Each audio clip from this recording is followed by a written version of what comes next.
It's the year 2024, and you've got to explain to your small child that there was a time in history where not all men were created equal.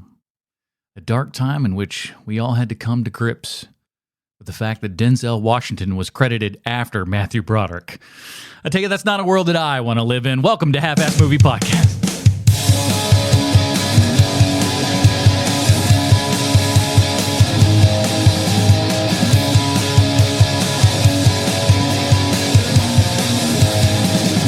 Ladies and gentlemen, welcome back to Half-Ass Movie Podcast, a show where we put together a half-ass theme as an excuse to watch movies. My name is Adam Portress, and joining me today, his ears perked up when he heard biscuits and gravy, Bruce Leslie. If loving Ferris Bueller is wrong, I don't want to be right. Nah. Welcome back, everybody. We are continuing on. Sweet Sean Kovac's out this week. Do not worry. He'll be back. He'll want to be back for next week. Next week's going to be a big one. We'll talk about that. But this week, we are still on headliner Matthew Broderick. Bruce, so far, how do you feel about the category that you kind of birthed accidentally? I think it's been wonderful. I've loved this month so far. I've liked all the movie selections. I think we've had good conversation. Nothing's been quite like I remembered it. So it's all really cool. Yeah, and again, something that's kind of come out of nowhere. And again, for those of you if this is your first headliner Matthew Broderick episode, the idea of this series is that Matthew Broderick became this big giant star and everything. But unfortunately, there was one small weird thing that kind of kept coming up in a lot of his movies, is that Matthew Broderick would would headline, and then one of his co-stars would, after that movie, never be billed after him again. Yeah, they would surpass him in the old Q score. Is that what they used to call it? The Q score? I don't know if they called it back then, but it certainly ended up being called that at some point or another. But with Ferris Bueller's Day Off, Charlie Sheen came in, and then, that was his kind of first movie and stuff. And then boom, Charlie Sheen was a million times bigger than Matthew Broderick at that point. Then last week we had, what was it again? Helen Hunt with Project X. That's right. Your Helen Hunt connection there and everything. She would go on to much bigger things and whatnot. And this week we got Matthew Broderick in Glory, co-starring with second in command, Denzel Washington. Second build up here and everything. So we'll talk about where all that kind of came from. Freeman probably billed fourth. Okay. There's a weird thing. I think technically he's got the Bruce Willis credit, so to speak, which is to say at the end of all of them.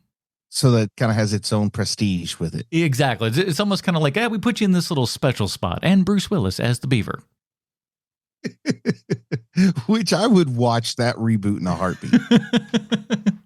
He comes in, it's just a fully grown man and leave it to Beaver. But we don't change his parents' age or nothing. Eddie Haskell, all the same. You remember like the guest appearances he made on Friends? Vaguely. I'm kind of picturing like that era of Bruce Willis as the Beaver. Yeah. Just the we're not quite Bruno days. I'd like to see him get like bullied at school by an actual 11-year-old. Like, it would just be hilarious. Wasn't that movie The Kid? Or is it, I don't know what that movie was about. All I remember is that trailer going, boy, Bruce Willis' star's fallen an awful long way here, hasn't it? I don't think I've seen that one. I don't know. It was his bad area where it's Bruce the Hudson Willis. Hawk era? No, it's after that. This is way later. This was kind of, I don't want to say Twilight. I don't know. I'm talking out my butt here. I don't remember what these years were and everything. I just remember him looking like a doofus on the cover of that poster and everything. So anyways, back on track. We're not talking about that. We're talking about Matthew Broderick here in the Glory from 1989, directed by Ed Zwick. This is again one that Denzel would co-star with him with this. And now this isn't Denzel's first starring role here or everything. He actually headlined a couple of movies before this, but this was kind of the one that would go off. And we'll talk about all that, how this movie itself came about. Because while we are called Half-Ass Movie Podcast, Bruce, I got to tell you, it doesn't feel like I half-assed it this week. I feel like we're 3/4 of an ass this week. At least 3/4 of an ass this week, despite being down one of our asses. How about that? Isn't that something? I know, one less ass. Less ass is more ass sometimes. Sometimes it be like that. You know what they say? The ass is always cleaner on the other side of the fence. Listen, it's down. It's Bartlett's for a reason, folks. Miss you, Sean. But anyway, what was it? Let's just get into this. Patreon.com/HMP, man. Those people are awesome. They get pre-show, post-show, Dinger Zone, and they get the upcoming Sean Love spaceships that he's working on. That's what I'm going to say he's doing right now. I don't know if it's necessarily true, but that's what we're going to say he's doing right now, is that he's just banking more and more of these sweet Sean's Love spaceships episodes and stuff like that. So get on board with that, and we'll have other things coming down there as well. Something like Bruce Loves, what was it, burgers or something like that? Yes. Wasn't that what Bruce loves burgers, man. I sure. He just rolls in. It's like, this one's got kinds cheese on it, things, you know? Man. I've I've said all kinds of crazy things. Anything's possible. He's not responsible for what he does. And so patreon.com/HMP, whatever you think this show is worth, just send it our way. If it's $1, $5, whatever that is, get yourself some more content at the exact same time. And make sure that independent shows like us stay alive. There's so many other shows out there where you're listening to 10, 15 minutes worth of commercials for bull crap that you will never buy. We don't want to waste your time like that. Patreon.com/HMP. Love you. Yeah, or go over to, if you can't do that, at least send us a email at halfasspod@gmail.com, or go review us on iTunes. 5 stars is always fun. I don't know how much it helps or whatever, but it certainly couldn't hurt. It couldn't hurt you, could it? Could it? Probably not. Probably. Let's get into it, Bruce. Here's the IMDb plotline for Glory. As we know, IMDb 100% correct in everything they say and or do. Robert Gould Shaw leads the U.S. Civil War's first all-black volunteer company, fighting prejudices from both his Union Army and the Confederates. This is directed by Edward Zwick, who did 30-something, Legends of the Fall, Courage Under Fire, The Siege, The Last Samurai, Defiance, Blood Diamond, and more. Written by Kevin Jarre, who did Rambo First Blood Part 2, Tombstone, Devil's Own, and The Mummy from the 90s. And this is based on the book by Lincoln Kirsten Peter Bouchard, based upon the letters of Robert Shaw. This is starring Matthew Broderick, Denzel Washington, Cary Elwes, Morgan Freeman, Andre Braugher, and Jimmy Kennedy, I believe his name is.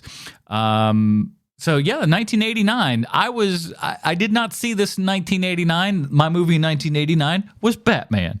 I think that was the only one that we were actually allowed to watch in this. 1989 is a little misleading because it had a limited release like in December 1989. But most people would have thought of this as a February 1990 release in the U.S. Because it came in for like Oscar consideration and all that kind of good stuff at the end of the year, but would really make its money in the beginning. The brief thing in Oscar season, but it actually got its wide release in Black History Month.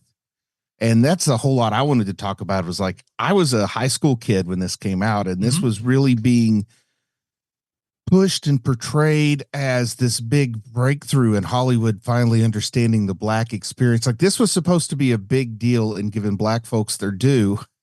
But at the same time, it's just kind of funny that a movie that's supposed to be about increasing the visibility of the contribution of black folks does want to put Matthew Broderick first on the movie poster, and they want to bill him first. I still even remember, once again, in 1990, this was out in theaters. They're showing it to us in school in 1991. Like, this is one you watched in school because it was that significant. And we watched it for Black History Month. And I remember the teacher holding up the VHS box, which looks like the picture I sent you there, Adam, and the picture that you're using as show art for this week. And when he held it up, really the only thing you could see on the box was Matthew Broderick. Like, you couldn't really see Denzel and Morgan Freeman very well because the way the guy was holding it and where his thumb was and everything. So he's talking about Black History Month. He's holding up a picture of what looks to me like Ferris Bueller wearing a disguise because that stupid Van Dyke facial hair thing. His eyes even look like he's about to get caught doing something he's not supposed to. So immediately, like, I'm giggling. A couple of the other boys in the room are giggling. Then the teacher gets really angry because the teacher thinks we're being disrespectful to Black history or whatever. But I mean, I just couldn't look. If you only think of Matthew Broderick as Ferris Bueller, and then you see that picture thrown up in your face in school without warning, and you haven't seen it before, you're going to giggle at that, man. Oh yeah, listen, man. The times that things can catch you off guard, you know what one of the most hilarious caught off guard moments like that for me was was it was like me and my brother and a couple of our friends and everything, and we go to see some movie. I don't remember what the actual movie was that we went to see, but we saw the trailers and stuff, and there was a joke in South Park about all independent movies is about gay cowboys eating pudding. And then this was when they showed the Brokeback Mountain trailer. We about had a heart attack. We were like, no. They didn't eat pudding in the trailer, but it was as close as you could get. We thought we had just like conjured and made something up. We were just like, how is this even possible? So sometimes things can take you a little bit by storm where you're just like, whoa, this is not what I was expecting at all. Also, it's just like, this isn't a gay cowboy movie, is it? Holy cow, it's a gay cowboy movie. Unreal. Who'd have thought? But so here's the thing. So I'll tell you about when I kind of first saw this. My guess is I was trying to put together years number here for us and everything, because as I said, I didn't see this in 89, 90. I would say I probably saw this either 93 or 94 in middle school. And I remember seeing it specifically even, I don't know how they showed it to us like this, but they brought us into the auditorium, which so I went to I live in a small little town in the South and everything. And so every school that I kind of went to was like a previous school, so my middle school used to be the high school. And then my elementary school used to be the high school. Yeah. So people don't understand, but when you grow up in certain parts of the South and maybe the Appalachian region, you get hand-me-down schools. Yeah. So ours was definitely like, this used to be the high school here. And so, but for whatever reason, they brought us down into the auditorium and stuff, which we never really did too often. But then they had a projector up. I don't know how they afforded this or whatever, but showed us Glory. And I think I was fairly certain I knew who Denzel Washington was at that point, but I think that was the moment where it was just like the sky parted, and I was just like, oh, this is somebody who you're going to have to be watching from this point on. He just had that kind of charisma and stuff like that. And we'll talk about how all that kind of came about and everything. But you're right, Matthew Broderick is the number one reason why this movie got made in the first place. It's kind of crazy. Zwick had been trying to kind of put something together like this for quite some time. Turns out he was actually a big Civil War fan when he was a kid and whatnot. In as much as he also got his mom to bring him to Civil War sites and stuff like that when he was a kid. So it was something that he was, fairly interested in and everything. They finally put together this stuff, and ultimately it was just like, you guys can sell it if you have, a star or whatever. And he didn't, necessarily want to think about Matthew Broderick or anything, but, he was Ferris Bueller. Why would we think this would be the guy that would do this? But certainly, it turns out Matthew Broderick knew a little bit about the character, knew a little bit about, the background of the character, which will definitely come into play here with his own life. There's a lot of interesting Matthew Broderick and his and Shaw parallels in a lot of senses. But he was basically just like, listen, you put Matthew Broderick in this movie, you pretty much, get to do whatever you want. That was kind of the deal. They were just like, he's hot enough at this point. We understand that this might not, be the smartest move or whatever, but how we're trying to sell this, we're doing it. And when we do that, you can do whatever you want. And so he's like, if they made this movie 3 years later, it would have been Adam Sandler they had. Oh man. So Denzel was the second choice, or was the choice for the second lead, in this more or less. After Broderick, he was just like, I'd met with Denzel, once or twice when he was, working in television, while Ed Zwick was working in television and stuff as well. He was kind of wanting to break out. Denzel had starred in a couple of little small movies and stuff at this point, but nothing to this nature and everything. So he finally gets him on board and everything. Here's kind of the Denzel story with some of this. As he's got all of his people in there, he's got, Morgan Freeman, who he had seen, go through many different forms of his career and everything. But there's this, and isn't it awesome that Morgan Freeman is 1,000,000 years old in 1989? I love it. It's he's 1,000,000 years old in the early 80s Electric Company episodes that he's in. It's just like you were born 900 years old. He was born old and stayed that way. Stayed that way forever. Andre Braugher in this also. Pretty friggin' awesome. Guess what? This is his first time on screen ever. I didn't know that. He'd never done anything previous to this. They got him in this movie almost by happenstance, right? They were like, the world was kind of conspiring against them. He was graduating Juilliard that evening, right? Oh, man. And one of Ed Zwick's kind of partners, she was just like, hey, you've got to come see this guy. So they battled like a blizzard or whatever in New York to go to this Juilliard graduation and everything. They see this guy and they were just like, that's the dude. That's the guy for the role right here. And they offered it to him kind of, no audition, no nothing. He just kind of got in there. He was so green. He had no clue what stuff was. When they were like, the cinematographer was just like, oh shoot, he screwed that up because, we put a mark on the ground for him to stand on, but like, he just didn't stand there. He just kind of went off and did whatever he wanted to. And he's like, Andre, you need to stop on your mark. He's like, what's a mark?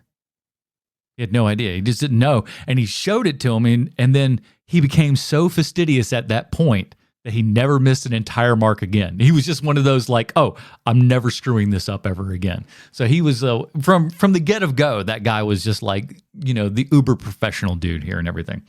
And then the other guy, our third guy here from South Carolina, he was actually from North Carolina and what a great invention for this character and everything that this guy did. And that was pretty much all of his invention. All of these characters, while their pages were written and everything, they very much kind of improv'd and figured out all of their own stuff, ahead of time and whatnot, as you might imagine. Because if you look through a lot of the script, you're going to be like, did a couple of white guys write this? I hope not. Oh, no. Because some of it's pretty rough. But the amount of, so they're all in there. All these guys are doing their kind of like blocking and rehearsals and stuff like that. And Denzel is not doing great. Denzel's kind of slacking off and he's just kind of giving sort of the minimum here and everything. And all the other guys around him are like, they're having a good time. They're always, Morgan's always in 100% on everything that he's doing and stuff. So everybody's really getting into it. But like, Zwick's like, I'm not quite sure if, I know he's a good actor, but like, I can't lie to you. I got a little bit nervous for this thing here and everything. And so the day of the show comes, and they're all, it's one of the tent scenes. They're getting all the guys together and whatnot, and Denzel doesn't show up. They're like, what's going on here? What's happening? Okay, no, well, Denzel, he's still in makeup. It'll be like 5 minutes, and then it's like 15 minutes, and he finally shows up, and he's just like, when Denzel walked into that set, you saw the character. He went there, he got to that thing, and it was just like, it was the most electric thing he'd ever seen in his entire life. He was just like, he knew right there that what they were doing, especially with Denzel, was just like something wildly special, because he was like, Denzel just reserves all of this stuff. It's not there until it's there, and when it's time to get there, boom, it all floods out. You know what it felt like to me? It felt like to me like he knew, this is my shot. Kind of like, I'm not going to throw away my shot there from Hamilton. But he knew, like, I'm not going to hold anything back. I'm going to give it everything I've got. I'm going to do this perfect, because if I don't do this, there may not be another movie. I really got the feeling like he left it all on the field, as it were. Like, this is the championship match. That's just how it felt to me, because his performance here is ridiculously good. I mean, it's no question he deserved that Oscar that he won for this performance. And I think I've always remembered Denzel as a good actor, and it had been a long time since I'd seen this movie, and watching it again and just seeing what he can do and how subtle he is, and thinking that this is his first big kind of feature where he's carrying a lot of weight and a lot of people looking at him, and just how well he pulls off some very difficult scenes, like the scene where he's being flogged. Mm-hmm. All right. So I got a story about that.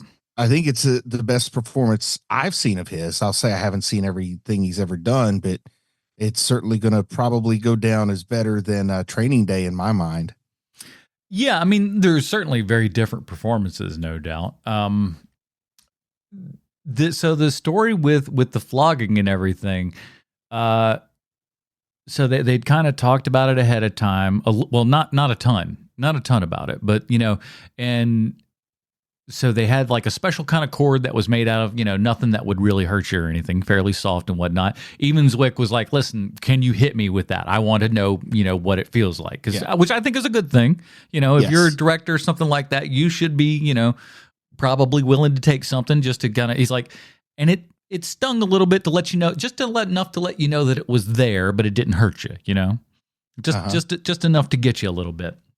And so they had kind of the move here and everything of the push in to Denzel's face here and all this kind of good stuff. And obviously with the weight of the scene, with what's going on, with what's being depicted, what's being asked not only of Denzel but of the other characters that are number one, the guy who's whipping him, then the others that are standing by and watching. It's just like no one wants to have to go through that more times than one would necessarily want to, right? As few as you can. So they do the first one, does really, really well, and they get that time and push in on Denzel's face there and everything. And so the first time they go through, whip crack 1, 2, 3, and we're pushing on his face at this point. And so, obviously we're dealing with film here and everything, so you can't really go back and quickly look at what you're doing. So while that went well and everything, he was like, we need to do like just at least one more for safety here. So it goes through, and again, we kind of have that same sort of thing. Denzel is giving his fantastic performance. /1, 2, 3, we push in, and Denzel is doing everything in his can. He's still acting his ass off at this point, right? He's keeping everything in because obviously the idea of what's going on here is his character's not, relenting. He's not giving in. He's going to take this punishment and not give this person the satisfaction of reacting in any particular way. So he goes through, does those 3. But Zwick's like, something in me is just like, I don't know if we're there yet. Don't know if we're 100% there yet. So he tells Denzel, it's like, hey, there's just one little thing with the camera. I promise this will be our last time. No more after this, but just one more just because of the little camera thing, whatever. And he's like, okay. And so as he goes back, they reset and everything. And he goes to the actor that whips him and goes, don't stop until I tell you. Don't, until I call cut. And the other guy's like, he wasn't quite sure, but understood kind of the assignment of what was kind of going on here and everything. And so as it goes on, it is what you kind of see in the film. It is that shot was the final one that they did, that Denzel was not aware that it was going to go on past 3. But Zwick says, like, I knew what I was doing was a little bit, could be considered bad. You never just, but at the same time too, you're an artist and you kind of want to get there. And he's like, I knew Denzel wouldn't break character. I knew he wouldn't do it. I knew he would just sit there. And so while he had, within those previous 2 takes and everything, done a lot of the same performance, that not giving in, that not, relenting and everything, 3 straps was not what was going to do it. It had to kind of keep going on. And so we keep that camera there, and then like we save the push in till all the way towards the end. But watching that, you can just see it through Denzel as he's gone beyond that point, and he realizes right now that this is where I am. This is where I am in this right now. And that's what gets that final single tear to catch and fall down and make it, the ultimate, iconic image of this entire film. And so as they call cut, as he finishes and everything, he goes over to Denzel, once he kind of cools down for half a second, kind of, puts his hand on his shoulder and everything, brushes him off and whatnot, as you might imagine. But later on, he was okay with it because he knew why he did what he did. And ultimately, now, and then again, he worked with Ed Zwick several times later. So don't, they formed a fantastic relationship and everything. But it was that one point that he kind of needed. And like what Zwick kind of talks about as far as like Denzel's process and everything goes, is that he has kind of a weird, interesting dichotomy. There's so much of him inside that has like a spirituality and and a happiness and everything, but there is a very dark and angry side as well that's always kind of sitting in the background and ready to jump out at any particular moment. And a lot of what he thinks Denzel's kind of process is definitely working with a lot of, anger and stuff like that. And while it might seem like on the set and stuff that it's all, he's mad at him or whatever, ultimately at the end, it's not that at all. They realized that they had to get there, but that is indeed part of like Denzel's process that he would find out later on is like, your boy gets angry. But I believe that was the moment right there. Like, again, in middle school where you're just watching this happen and this guy go through and then just drop, while being whipped, not relenting in any way. And then that single solitary tear fall and everything. I did not know the Oscars had already happened at this point, but I was aware that the Oscars were a thing, right? And I was just like, this guy better win an Oscar for this. And thank God that he did. But, to me, I think I agree with you. It's probably the quintessential Denzel performance and everything, but it did kind of birth everything else that he did as well. But yeah, it's so they even say Ed Zwick's like, if you listen carefully, and I didn't do it enough this time, but he says if you listen carefully during all of that, you can actually hear Carrie Elways crying during that scene. When Denzel's getting whipped and whatnot. So, sometimes just the subtlety of Denzel coming up in the few words that he says are just carrying so much menace and power. And you think if you have anybody who is less talented than Denzel in that role, and you're going to hate that character because he is a very, very unlikable character, but you need to stay on the fence enough that he can win you over by the end. Mm-hmm. And Denzel can give this so complicated performance where you can almost feel the pain behind the voice, see what he's hiding from behind the eyes, so that you never completely start hating him. And I just imagine, for example, if instead of Denzel, it's Wesley Snipes. Yeah. And this character just ends up, you're hating him so much that you don't, they don't win you over at the end like they should. Which also, I'll tell you that when I watched this, the only other time I watched this was in high school. And because it's, over 2 hours long, we had to watch it like split up over different days. Yeah. So we watched it, one day we watched the first hour. The next day we watched like close to the second hour, whatever. And then we just never finished it. So I'd never saw like the last 30 minutes of this movie until this. So all my memory was from before. So I didn't even know about like everybody's spoiler here. Everybody dies. It's kind of like a Rogue One ending. Spoiler for Rogue One, by the way. Yeah. It was one of the kind of brilliant things of it as well, is that like, but you missed out on the big scene and everything, your big kind of night fight there and all that kind of good stuff, which was not in the budget and not planned for that whole night sequence. Oh, really? Yeah, they kind of were shooting stuff. They got a lot of things together, and then like his writer just kind of goes, "Hey, I got an idea." He goes, "Don't say it. You know what would be really cool? Don't say it. What if? Don't come on. What if we did it at night? Ah, come on."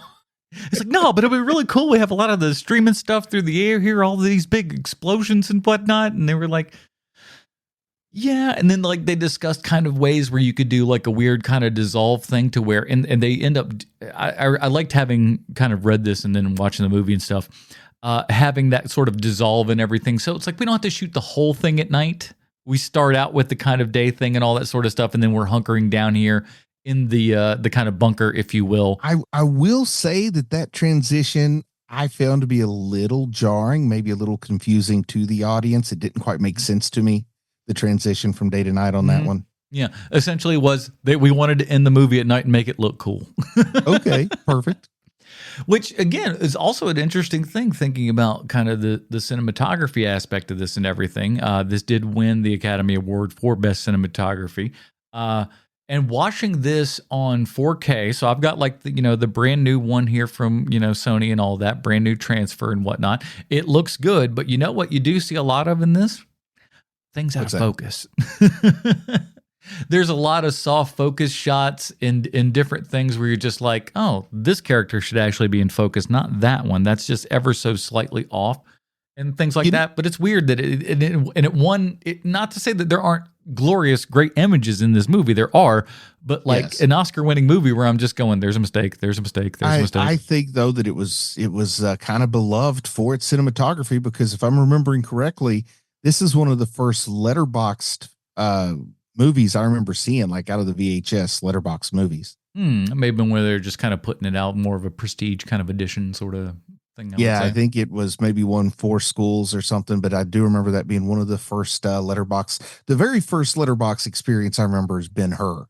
Well, see, luckily for this one though, like at least if you were watching this one at school and it had your letterbox in it, it's still only 185, so it's like it's a little bit smaller and everything. You don't have to worry about like your Ben-Hur, because if you're looking at Ben-Hur on a 25-inch television back in the day, you're looking at the tiniest little strip of nothing. At least with this, we had a 27-inch monitor, so we were good. You went to a fancy school, did you? Hey, it was black and white though. Sure, it's got a crank on the side, but that's just how TVs were back in the day. Powered by kerosene. Cary Elwes was somebody who was too big of a star to be in this movie at this point. But he resonated. It's crazy, like the trajectory of the I'm just going to say it, the trajectory of the white actors' careers versus the black actors' careers after this movie. Yeah. Elwes and Broderick are both like signing autographs on the con circuit, and Morgan Freeman and Denzel Washington are like eating diamond coated caviar from platinum platters. I don't wake up before noon on any day of the week. I don't get out of bed for less than $9 million. But Elwes was one. He wanted to be in this and dropped his fee from what it would normally be to be in this thing and everything, which I thought was pretty cool. He didn't get Dread Pirate Roberts money to make this? No, sir. He was just like, all right, I'll take a little bit less to be in this thing. Well, he nailed the Boston accent. Hey, listen, I like how everybody's just kind of doing whatever they kind of want to do in this thing. These dialects are beautiful because they are all over the place. Now, the only one that sounded correct to me was the guy from South Carolina, which, by the way, I grow up in South Carolina. Like, I've been to like Fort Sumter and stuff like that. So like, been to like actual, Civil War sites and all that kind of good stuff. That guy speaks like a lot of dudes I knew. Yeah. Just this kind of like real slow. It's a little touch of what I call the low country boomhauer in it. Yeah, a little bit. It's just a little bit like it's like you're not dumb, but you're certainly not. You're not a smart guy. You're not bright. Yeah, you're not a bright guy, but you maybe not you're just not the sharpest knife in the drawer. That's all. But you guys got a sweetheart on him. That's always the thing. It's just like he's a nice guy though, right? But that seemed to be the most kind of the most realistic one to me there and everything of all the characters. But it was so cool to like read about how, again, they just allowed all of these actors to kind of go through and improv and stuff and figure out where their characters were going, what their characters, past were and all that kind of good stuff. I think just really made a cohesion in this group that wouldn't be. It's kind of astounding how well they pull the whole darn thing off, to be honest, especially with all of these characters. And that was one of the things that they wanted to do in the script was like have this, have everybody kind of come from different places and whatnot. And they did have one of I forget where they were from, but one of the kind of, black leaders or whatever came in for like a little argument and stuff, or not an argument, but a discussion, if you will, about, what the movie is. And of course, being, a white director and everything of like, hey, what's kind of going on here? We just want to check it all out and stuff. And the basic thing that he said is like, hey, we just don't want black people represented as like a monolith or anything. And Zwick was like, whew, thank God. I was like, I got this one. No worries. Because, he mentions in the script of like, hey, that was one of our things is we wanted to kind of mention where all of these people kind of came from. We had different things. We had one guy who was, a freed slave and everything. Here's another guy that was a runaway slave. This was a learned man that grew up in the North. So like we wanted to have all of these different perspectives and stuff like that. And the leader and everything was like, okay, that sounds great. And then they ate dinner and they were done.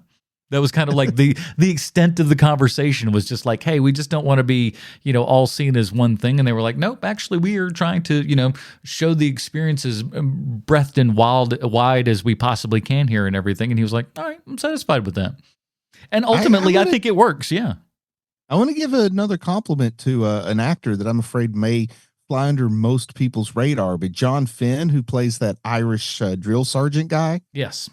Man, I love his performance. He seems so believable. Like, I believe this is a real hard-ass drill sergeant with every step of the way. How stiff he approaches Broderick, the way he talks to him, the way he carries himself just perfectly. It's so much fun to watch, one of these kind of guys. It's a certain kind of archetype that's always enjoyable to see, particularly in a movie like this. Like, they're also good as the assistant football coach who's the hard-ass for the sweet head coach kind of guy. I love that character, and I think John Finn plays it perfectly here. And that mustache, you can't doesn't hurt with that. You can't beat that stash. My word. But yeah, you do look at that guy and you're just like, yeah, that guy's racist. I know, of course he is. Look at him. just look at him. I've heard that the Irish and the black folk don't get along so well.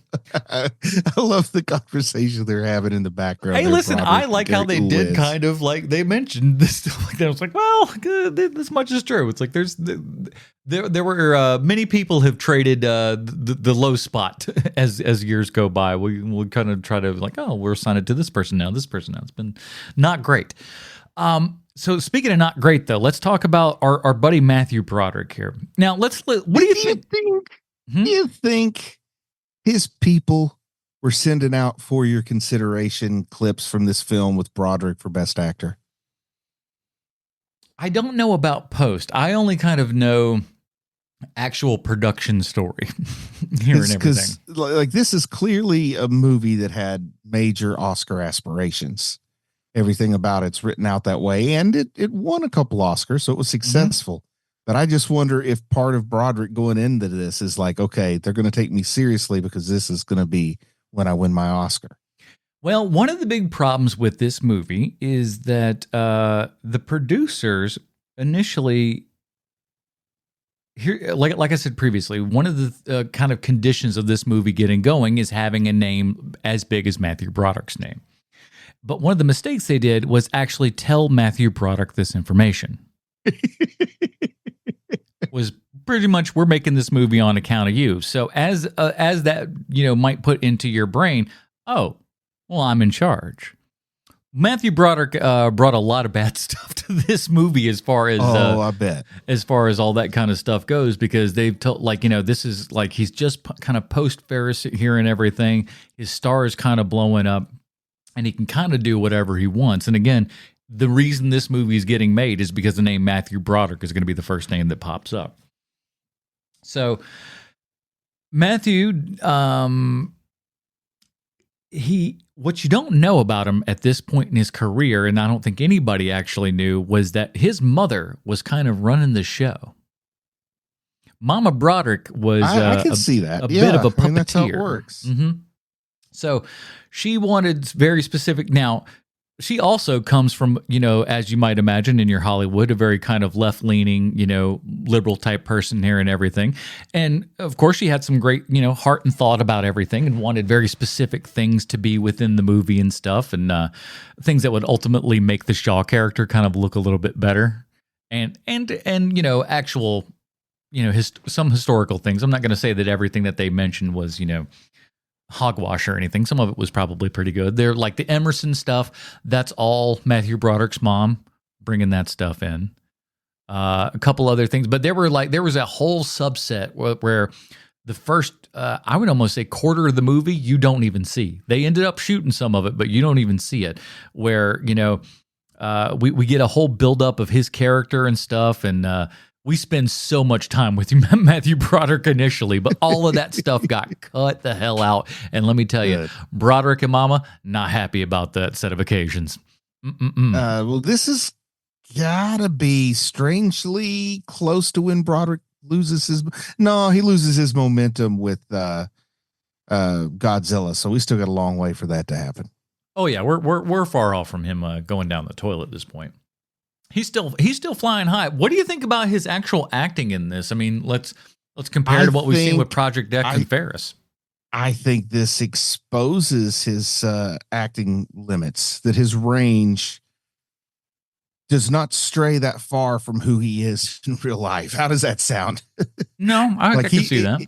Like I've seen him recently when he played Sackler, who was, was an older white man of means, and Matthew Broderick seemed to be pretty comfortable playing an older white man of means.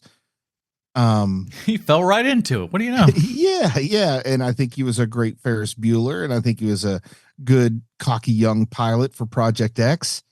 Here we start to see, I don't see him as a PTSD marred veteran of combat leading a very different kind of troop for this place where he lives. Like, I'm just not buying the weight of the world that this guy should be wearing on his shoulders, because I'm just seeing Ferris Bueller with a fake mustache and a Van Dyke goatee, which looks ridiculous anyway.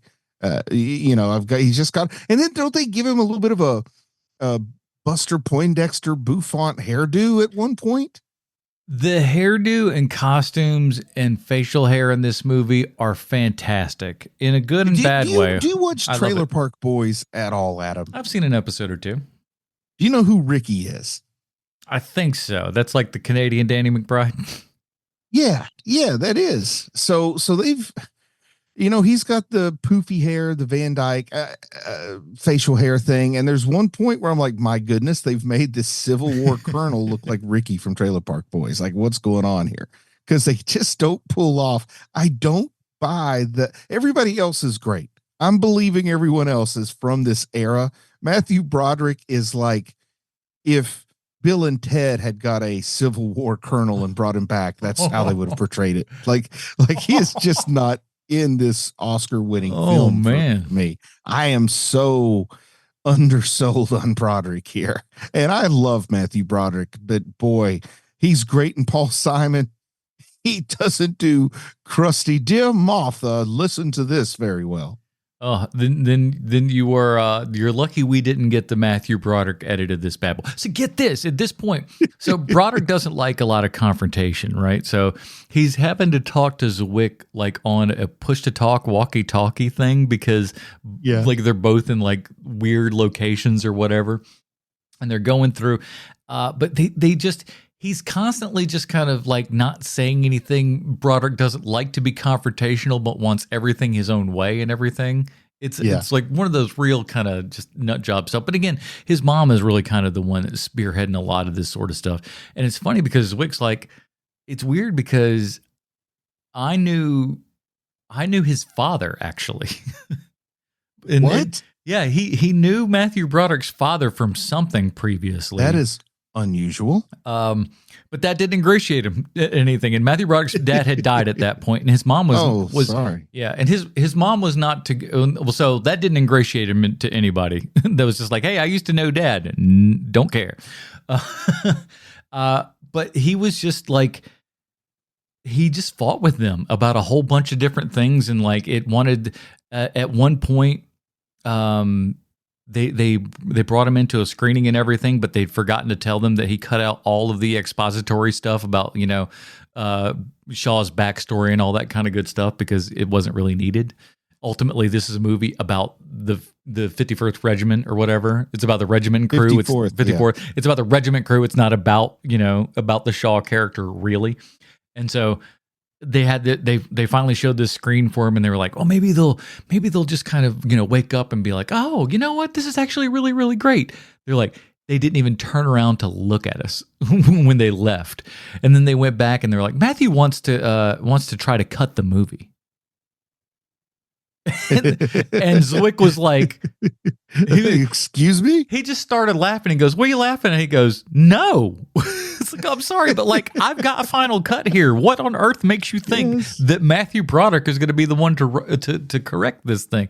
He's like, no, I'm not doing that. And like, they were mad and stuff. And so, but everybody was mad at each other for several years on that. Everybody's kind of made up and everything. Zwick's very nice about it in the book, I think, overall, because he kind of just goes like, Matthew was going through a lot of things at that point, from, the stardom stuff to them accidentally killing someone, Not to change gears to too much of a bummer, but man, am I remembering things incorrectly, or did Andre Braugher pass away? Yes, not too awful long ago. I know, man, because that's I think I had kind of forgotten about that. Then watching this movie, that kind of triggered my memory there. But what amazed me more was that, like, I had no recollection whenever I would watch Brooklyn Nine-Nine. I had no recollection that Andre Braugher had been in this movie. Yeah, because having seen it 30 years ago, all I remember really is Denzel, Morgan Freeman, and Ferris Bueller. I didn't even remember the Dread Pirate Roberts until I rewatched it. Well, and again, that's the wild thing, though. 1989. He was nobody before this. He'd not been never been in front of a camera before. So, well, he's great. Sometimes, he is really fantastic. He's one of those characters that just, like, without him or with anybody else in that role, does it work as well? I argue no. And it's just funny to think of that skinny guy in that movie kind of becoming the Ray Holt character. Oh yeah, Holt was just like just one of the best written characters and stuff, and his just deadpan delivery of everything, and then like the little cutesy moments where he would get happy and everything. What an amazingly fun actor that guy was. Maybe I don't. It's hard to pick favorites when you're talking about characters because it all depends on the mood you're in. But maybe one of my favorite gay characters in television history. Oh yeah, exactly. And that's what I loved about it. It was like, number one, it was a character that you went on for at least 2 seasons before you realized was gay. And then then it was just it's the greatest because it's like it's a nonchalant thing, and to him it's just like, I don't care. I mean, like that the Hulk character just didn't even think about mentioning anything like that, and it's just like he's just so much fun, that guy. And then like you got your great dramatic performances, like your in the Mist and whatnot, and like that guy's just amazing in everything he's in. Come on, will be missed big time. It's wonderful, man. This movie has an amazing, awe-inspiring cast and Matthew Broderick. Excellent cinematography, in my opinion. I didn't really notice the out of focus stuff because I kind of, you sort of have a different measuring stick for things made in different times. Oh yeah, and listen, I would rather it be. I would prefer it to be out of focus than for Zwick to do like a Jim Cameron where he just goes, we're going to go in and we're going to artificially make this correct. I don't want that. I'd rather it be the correct thing, because guess what? The one that's got Matthew Broderick's face a little out of focus and Morgan Freeman's face in focus, even though you're supposed to be looking at Matthew Broderick right now, that movie still won an Oscar for best cinematography. So I don't, show me what actually won. I think the nuance of the film is part of the artwork. So I don't mind stuff that you don't have to put up with in digital that, thank goodness I don't have to put up with it, but I'm glad those folks did. No, but ultimately it does look really good, and the transfer is fantastic, even though there's nice film grain and stuff, everything in it. It's called, guess what? It was shot with film, so that's what it's supposed to look like, doggone it. A beautiful movie. Fantastic score. Again, that's another one that, is just one of these just all-timers. Growing up, I don't remember if you recall the scene, Adam, but they're like marching along this path in the woods, and all of a sudden there's this little sort of jug band, impromptu band playing music. Mm-hmm. And one of the guys is playing spoons, and he's like holding the spoons way up in the air while he plays them. Well, like the local legend when I grew up is that guy was from not my town, but like a town near my town. So I don't know how true it was, but people spent a lot of time in the town I grew up in proud of the guy playing the spoons in this movie, because he was allegedly a renowned spoon player from our local region. And it gave me inspiration that, like, if playing spoons can get you in a movie, anything can get you in a movie. That Danny McBride's like, man, we had that party, had the fucking spoon man in there. Oh man. But yeah, overall, like this was a movie that, like, I was so happy to kind of go back to and everything, and I was glad that we were doing this as an assignment here and everything, the Matthew Broderick stuff, because like this had just come out in 4K and everything, so I was like, this will be a great excuse to get this. And man, oh man, if it doesn't hit you like it hits every single time, it's just It's very well written, and like, what's the time on this thing? It's long. It's like 2 hours and 15, I think. Yeah, it flows by pretty quick. You don't feel like, and the nice part is that even though we're in fairly dire circumstances here and everything, you never like it's not overwhelmingly grim, It still had a little bit of the old style of showing the battle scene where the sand flies through the air and a stuntman jumps, but you're not seeing limbs and head and stuff blown off like you'd end up getting in something like The Patriot or some of the later made movies. Definitely, watching this feels like a great precursor to your Saving Private Ryan here and everything, because this is not that level the old yet. style that you'll never see again. But the good thing about that is like some of that footage that you saw in some of those war things were things that they initially shot almost before one existed, a sizzle reel. They went and shot with all of these kind of reenactments guys and stuff like that, a lot that they brought on later and whatnot. Well, I love the action sequences at the end. I mean, I'm a sucker for a good large scale battle recreation and all that sort of thing. I mean, kind of dorky like that.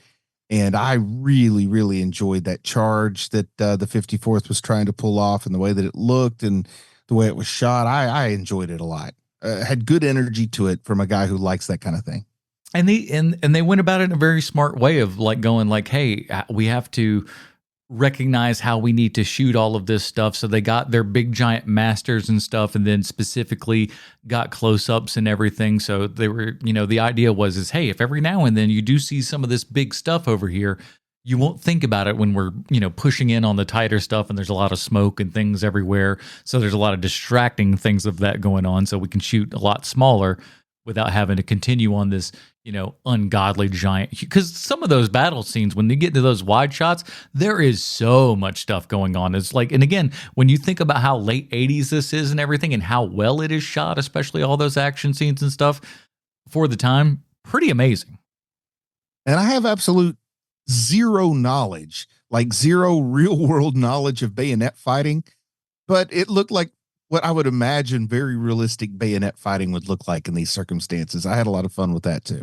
They did a lot of research and stuff, and had a lot of from everybody from your recreators and all that kind of good stuff. I'm not trying to get any experts to send me an email and tell me how wrong I am about it and that they had terrible form. Just let me have my movie watchers fun. It looked cool.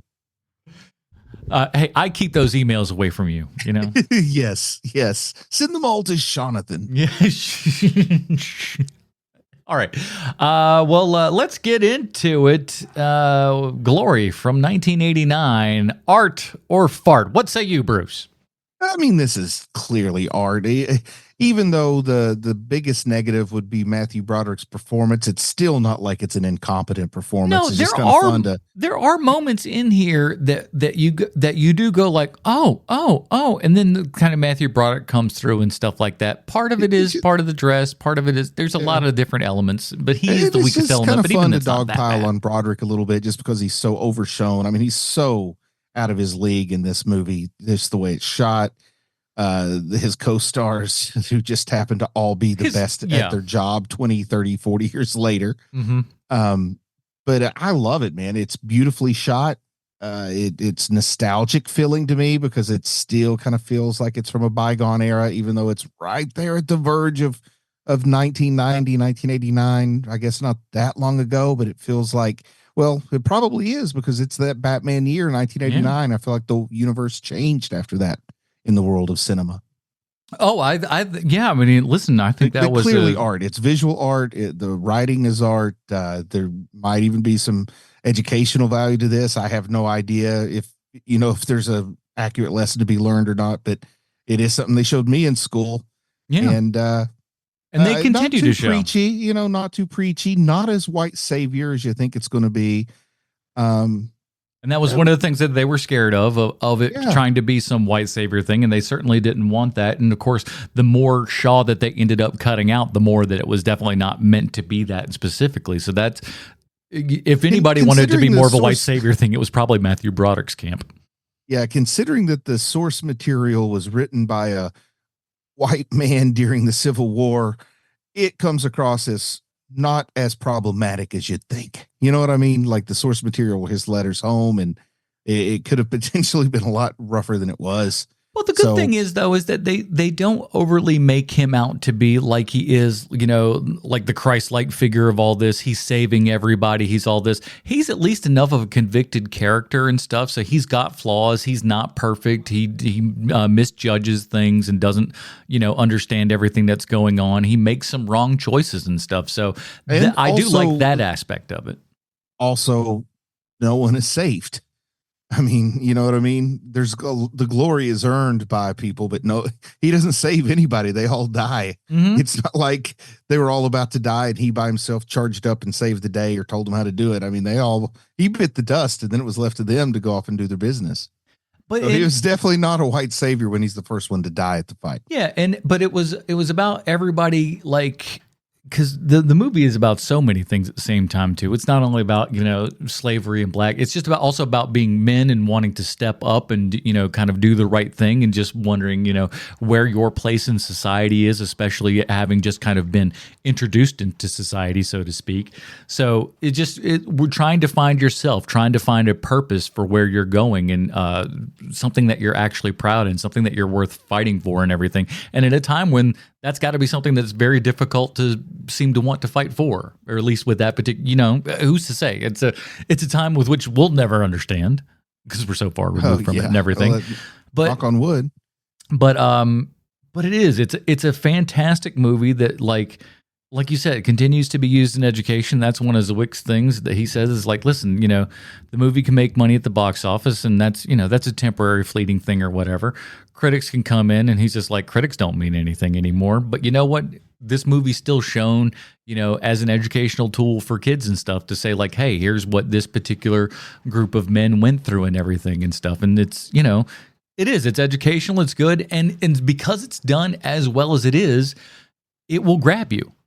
It will make you go like, oh, this is something that I need to pay attention to. And it makes it real, and I think that's what, history through cinema has done such a fantastic job with it, be it like this movie or Saving Private Ryan or any of the other ones that are kind of talking about things of war. They're taking the ideas and things that we've heard, over the years and everything and kind of showing this what maybe not a 1,000% accurate representation, but as close as we'll ever get to it. And I think it's a very valuable tool for education cinema, especially for dum-dums that like me that, can't pay attention for more than 2.5 hours. So this is art. This is art for me all the way. There were several moments in this that, still hit as they always do. And if you're not rolling tears several times during this film, you may have, no heart in your chest. Go take a look. See if one's there. I don't know. But yeah, so that's an art for me. And if Sweet Chauncey was here, I'm sure he'd say art as well. That's just a guess. Yes. But that is it. We are continuing our Matthew Broderick train here. We've been staying in kind of the late 80s and everything, but we're skipping ahead 10 years to 1999 as we are talking Election from director Alexander Payne. And again, we'll find out if in this movie, why Reese Witherspoon after this movie would never be billed after Matthew Broderick again. Oh, by the way, just because we got to remember some of these cues. Matthew Broderick, is there anybody else that could have played this role other than anyone him? Else who could? Yes, other than Matthew Broderick. But would they? Okay, let me. It's a lot of people. Apparently, the producers didn't think so. But in 1989, to be able to sell this movie, that's the tough one. I still think he could have done better. Who's my hit parade from 1989? I might get confused, but I think by then Tom Cruise gives you a performance more in line with what your other people are getting. Well, I will tell you this: that was the first name on Ed Zwick's lips at this point, because that was kind of the thing. But he was also too big at that point where they could not get him. Yeah, it's what I'm trying to say is I don't know exactly what the spectrum number value is on Matthew Broderick, but I think, I don't know that you needed him to sell this movie as much as the producer seemed to think, because I think he had enough star power with Ulwes and Morgan Freeman to move this thing along. But anyway, yes, it definitely could have been somebody besides Broderick. I'll go ahead and say Tom Cruise. They couldn't afford him. They should have talked him down. Who's another actor from then? I'd like Nick Cage doing this. I think they said there was at one point. Fit here. I think they said at one point maybe Emilio Estevez maybe was one No, name. I wouldn't have wanted to see that. No, you wouldn't. I might have wanted to see Charlie. And that's how they also kind of like wrongfully, they knew it wasn't true when they kind of pitched it. They were just kind of like, oh, it'll be kind of like Platoon, a couple of big action scenes, but it's mostly like a small kind of story here and everything. The budget won't be all that big. It was that was a lie. This budget was huge and all that other kind of good stuff. So, what about one more name that I would throw out there? Let's see. I already said Nicolas Cage. No, I don't have any other names to throw out there. I thought I had one right on the tip of my nose. No, like, what's Sean Penn doing at this point? Oh man, Sean Penn is he wouldn't. Boy, he would be able to hang. He'd definitely be able to hang. I just don't like. He's still too blonde.